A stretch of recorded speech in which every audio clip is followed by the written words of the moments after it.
तुमचं एका पुढच्या नवीन ब्लॉगमध्ये. कशा आहात सर्वजण? मस्त मजा. तर चला, खूप दिवसांनी ब्लॉग आलेला आहे आणि ब्लॉग शूट करून ठेवला आहे. तर आजचा ब्लॉग आहे तो खूप छान असणार आहे आणि त्याची कोणता आहे तर तो तुम्हाला सांगते मी पुढं. तर खूप दिवस व्हिडिओ येत नव्हते, पण आजपासून डेली येते. तर चला, आजच्या व्हिडिओमध्ये तुम्हाला सांगणार आहे ते म्हणजे माझ्या घराची किचन टूर करून दाखवणार आहे. तर किचन टूर आहे, छोटा व्हिडिओ आहे पण छान आहे, मस्त आहे. शेवटपर्यंत नक्की पहा आणि व्हिडिओ कसा वाटला हे पण कमेंट्स करून नक्की सांगा. आणि व्हिडिओ आवडल्यास आपल्या चॅनलला लाईक, सबस्क्राईब, शेअर करायला विसरू नका. तर चला, आपण व्हिडिओला सुरुवात करूया.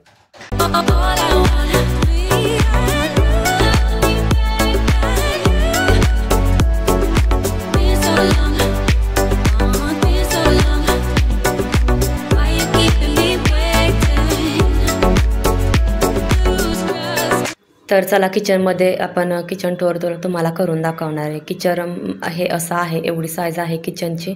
नॉन मॉड्युलर किचन आहे आणि इथे एक स्पेस आहे. अशा स्पेसमध्ये मी इथं फ्रीज ठेवला आहे आणि फ्रीज हा लग्नातलाच फ्रीज आहे. त्याच्यावर रेडियम म्हणजे नाव आहे, त्यामुळं म्हणजे लग्नाच्या आपण टाकतो ना तारीख, तर ती त्यामुळे मी शक्यतो ते नाही दाखवलं. मग फ्रीज आहे तिथे. तर एक बकेट तुम्हाला येलो कलर दिसतं, त्यामध्ये फ्रूट्स असतात. त्याच्यावर जो स्टीलचा डबा आहे त्यामध्ये आपण पॉपकॉर्न, चकली किंवा असं काही बनवलं ना तर ते ठेवते खायला मी, जेणेकरून तिथले तिथे लगेच घेऊ शकतो. एकामध्ये डब्यामध्ये असे पैसे सुट्टे होतात ते ठेवते. आणि हे एक छोटंसं बास्केट आहे, तर त्याच्यामध्ये कॉफीची पुडी किंवा पॉपकॉर्नचं असं जर असेल आपलं किंवा थोडंसं चिठ्ठी वगैरे, पावती वगैरे असते तर ते त्यामध्ये ठेवले, जेणेकरून लवकर सापडेल. आणि चपातीचं वगैरे जर जे हे असतं ना कापड किंवा रुमाल, ते पण तिथं मी एकाच बकेटमध्ये ठेवलं आहे. नंतर मग बघितलं तर इकडं पुढे आलं तर मग पाटावर अशी मी देवपूजा केली आहे. आणि देवपूजामध्ये स्वामी समर्थांचे फोटो आहे आणि मूर्ती नाही आहे. आणि नंतर फोटोज ठेवलेत, फक्त आता गणपतीच्या आणि ह्याची मूर्ती घ्यायची आहे मला, ती श्रीकृष्णाची. तर ती मूर्ती घ्यायची आहे, पण ते आता बघू त्याचा कधी योग येईल तेव्हा. आणि त्याची शेजारी इकडे कोपऱ्यामध्ये आहे तर ते जे आपलं हळदी कुंकू, सुपारी, कुणाची ओटी भरायची असेल तर त्यासाठी आहे. तर ते मी त्यामध्ये ठेवले. बकेट छोटे छोटे डबे आहेत धूपचे किंवा ह्याचे असतात बघा केकचे, तर ते डबे मी ठेवले. ते जेणे एकात रांगोळी ठेवली, एकात मग असे हळदी कुंकू, सुपारी, कापूस, धूपकांडी, अगरबत्ती किंवा हे असं अगरबत्ती किंवा तेलाची किटली ठेवायला मी तिथे जागा केली. नंतर त्याच्या शेजारी हे कडप्प्याचं कपाट आहे, तर त्याच्यावर मी अशी भांडी मांडलेत. आणि वर जे तुम्हाला दिसतंय ना, तर तो वर बुकना आपण म्हणतो, म्हणजे लाल तिखट जे असतं ना, तर ते आहे. आता उन्हाळा आला म्हटल्यावर चटणी मिसळावीच लागणार आहे, तर तेव्हा तिथे ते नसणार आहे. नंतर इकडं 2 नंबरच्या कप्प्यामध्ये बघितलं तर इथे जर्मलची पातेले आहेत. 2च दिसत आहेत, पण त्याच्यात आतमध्ये 3-3 अशी पातेले आहेत. आणि चाळं, इडलीचं भांडं वगैरे असतं ना, ते लागत नाही घमेलं, क्वचित कधीतरी लागतं. त्यामुळे त्याचं काही मी जास्त वापर करत नाही, क्वचित लागतं. त्यामुळे ते वरच्या कप्प्यामध्ये ठेवले. आणि त्याच्या खालच्या कप्प्यामध्ये बघितलं तर हे मिक्सरचं वगैरे भांडं असतं, ते स्कूलचा डबा, टिफिन ऑफिसचा त्यांचा, आपला घरचा स्टीलचा असेल तर ते डबे ठेवलेत, कुकरचे डबे.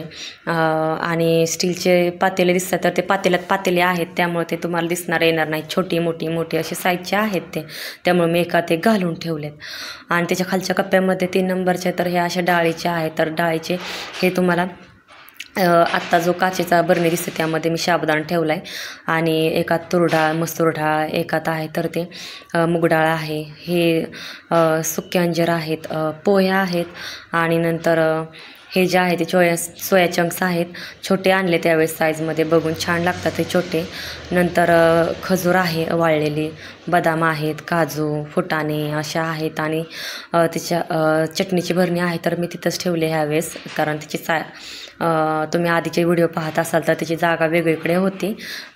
चमचा आहे तर ते ग्लासमध्ये ठेवलेत. मागे लोणचे, जामची बॉटल आहे, शेंगदाणा, कारळाची चटणी, शेवया आहे, थोडीशी मनुके, रवा, तुपाची स्टीलच्या ह्याच्यामध्ये डब्यामध्ये ठेवलं आहे मी, ते म्हणजे हे तूप ठेवलं आहे. आणि मग बाकीचे 2 छोटे डबे दिसत आहेत, त्यामध्ये वेलची पावडर वगैरे असताना तांदळाचं पीठ ते आहे.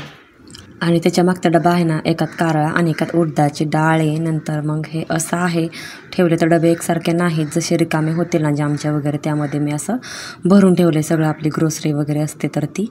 मग ते झालं की त्याच्या खालच्या डब्यांमध्ये हे असे लाईनी डबे आहेत. तर ते एकामध्ये खाऊचा डबा आहे, म्हणजे बिस्किट तर नसतंच म्हणा, पण असतं चिप्स वगैरे कधी आणले तर मग ते ठेवते एका डब्यामध्ये आणि त्याचा रिकामा मी तोच डबा ठेवते त्या डब्यामध्ये ठेवते. खायला डबा केलेत मी 2 असे केलेत. मग एकात बटाट्याचा खिस आहे, आता एवढाच राहिला आहे बट्ट्याचा खिस. आणि नंतर मग ह्या डब्यामध्ये पण वेपर्स असतील आय थिंक. तर डबे काय निघत नव्हते एका हाताने, कारण एका हाताने कॅमेरा पकडला होता त्यामुळे. तर हे अशा डब्यांची माझी मांडणी आहे, थोडा मोठा छोटा छोटा असं. आणि एकात हे सांडगे आहेत आणि एकात मसाले आहेत, सगळे मी भरून ठेवले. जिरं मोहरी वगैरे असतं, वेलची वगैरे, तर ते रबर लावून सगळे ठेवलेत. आणि इकडे एका साईडला उलातनं वगैरे असतं ना, गाळण वगैरे, तर ती ठेवली. नंतर खालच्या डब्यामध्ये बघितलं तर तुम्ही कुरवड्या आहेत या डब्यामध्ये. मोठा डबा आहे आणि त्याच्यावर पहिलेच डाग पडलेत, नाहीतर तुम्ही म्हणाला घासला नाही, त्याच्यावर पहिलेच डाग पडलेले आहेत. मग नंतर हे खालचे डबे आहेत, तर हे त्यामध्ये पण एकात आहे तर ते मेवा आहे, असं संध्याकाळी 4-5च्या टायमिंगला मग नंतर खायला बरं पडतं, कधी भेळ करायला वगैरे त्यासाठी. आणि हाडांसाठी पण आपल्या शरीरासाठी चांगलं असतं. तर इथे पण वेपर्स आहेत बघा, छोटे डबे आहेत हे. आणि नंतर ह्यात पण तांदळाचा डबा आहे आणि त्याच्या शेजारी तांदूळ मी पिशवीमध्येच ठेवते, कारण वेगवेगळ्या प्रकारचा आपण टेस्टिंगसाठी आणतो ना, ते आहेत. काळं तिखट मिक्स केलेलं आहे. आणि नंतर एकात डाळ आहे. नंतर खाली त्याच्या खाली बघितलं तर स्टील हे प्लॅस्टिकचे डबे आहेत ना, त्यात सगळ्यात सामान आहे, कारण मध्येच किराणा भरला आहे. सामानाचेच डबे असतात शक्यतो. आपण जेव्हा साखर ओततो, चहा पावडर ओततो आणि ते राहतं ना, मग मी असं डब्यांमध्ये भरून ठेवते रबर लावून, जेणेकरून ते सापडतं लवकर. मग कुकर आणि 2 कढया आता आहेत, तर त्या अशा एकावर एक ठेवल्यात, जेणेकरून सापडतात लगेच त्यासाठी. आणि मांडणी पण छान दिसते. आता हे कांदा बटाटे लसूण ठेवायचं आहे, तर त्यामध्ये जाळी, तर या वरच्यात आहेत कांदे. तर थोडे कांदे घेतात गावावरून, एकदम आणलेत, पण यामध्ये थोडे तसे 1-1 किलो ठेवते. मग बटाटे लसूण आहे, खाली तेलाची पिशवी, मग हे असतं ना ब्रश वगैरे, निरमा पावडर, साबण, हे असं. मग त्यासाठी मी एक कप्पा केला आहे, जेणेकरून तिथल्या इथं जरी तणायला काम सांगितलं तर तो तिथल्या ते मला आणून देऊ शकतो. त्यासाठी हा वरचा तुम्हाला रुमाल दिसतो लाल कलरचा, तो जे आपले ताटं वगैरे असतात ना, ते पुसायचं आहे. आणि खालचा हात रुमाल वगैरे आपण जेणेकरून बेसिनमध्ये हात धुतला तर ते पुसू शकतो त्यासाठी. मग हे हांडे आहेत पाण्याचे, हे आहे तर हे स्टीलचं कपाट आहे, त्यामध्ये छान अशी मांडणी केलेली आहे. आणि एवढेच आता तुम्हाला रिकामे दिसतील कप्पे काय. तर जेवढी भांडी आहेत ना, मी तेवढेच मांडलेत, उगाच ते कशाला पसारा. ही एवढीच भांडी आहेत माझ्याकडं, एवढीच म्हणजे तसे भरपूर आहेत. म्हणजे अशी मांडणी छान केली. डिश आहेत, एक बशी, कोणी पाहुणं आलेली त्यांना समजा कपाने काय ना पेत नाही, त्यामुळे बशी ठेवली सॉरी. ताटं वगैरे आहेत, मागे मोठी तवा वगैरे वरच ठेवते. ग्लास वगैरे ते ग्लास आणि तांबे असे ठेवलेत. आणि साखरेचा ह्याचा डबा तिथे ठेवला आहे त्या रॅकमध्ये. नंतर हे आहे तर ते कप कैची लागते आपल्याला, ते तिथे ठेवले. आणि रबर ते तसे मांडून ठेवलेत. नंतर घासणी वगैरे ते कोपऱ्यातच ठेवते. आता इथे एक चपात्याला लावायचा तेलाचा डबा, छोटा मग आणि पाण्याची बॉटल, जेणेकरून स्कूलमध्ये जाताना तिथल्या तिथं आपण लगेच भरू शकतो. आणि हे असं आपलं किचन छोटंसं.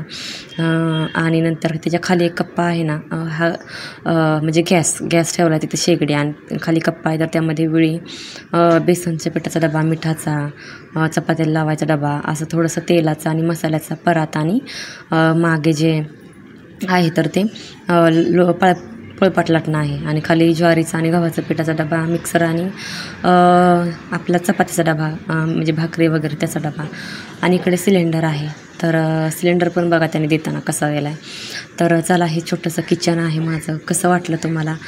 छान ठेवलं आहे ना मी. आणि यामध्ये काही सुधारणा करायच्या असतील तर, डेकोरेशन करायचं असेल तर नक्की मला कमेंट्स करून नक्की सांगा. आणि आपला व्हिडिओ कसा वाटला हे पण मला कमेंट्स करून नक्की सांगा. व्हिडिओ आवडल्यास आपल्याला चॅनलला लाईक, सबस्क्राईब, शेअर करायला विसरू नका. आणि व्हिडिओ जास्तीत जास्त शेअर करा आणि कमेंट्स करा. तर चला, हा ब्लॉग आहे तर तो इथेच एंड करते मी. तर चला, कसा वाटला व्हिडिओ? छान होते ना आपली किचन टूर. तर आपण त्यामध्ये काय सुधारणा करायची असतील, काय करायचं असेल तर ते मला कमेंट्स करून नक्की सांगा.